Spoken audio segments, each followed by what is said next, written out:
Okay, so a full crimp is really just an exaggeration, if you will, of the half crimp.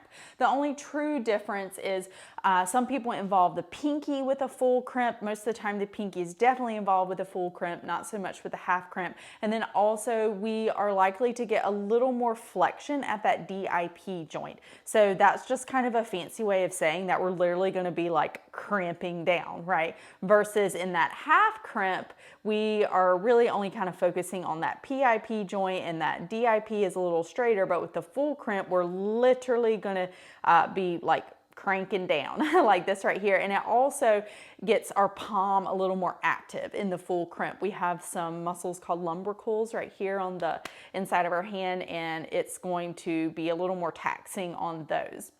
So we want to think about in the full crimp that it's okay to train this position on the hangboard as long as we're doing it smart.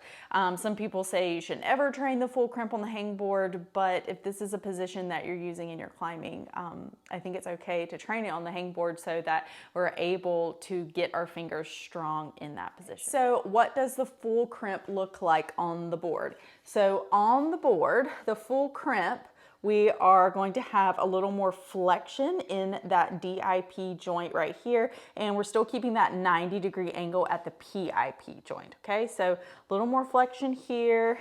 That's what it looks like. And we have the pinky involved in this one. It's going to, just depending on the length of your pinky, it's either going to kind of be straight or just like a little more bent. But you can see this is like a much more active grip, and more than likely it's probably one that you're pretty comfy with. I find that the full crimp is actually easiest for me just from my brain telling my muscles what to do standpoint on the hangboard than the open hand or the half crimp.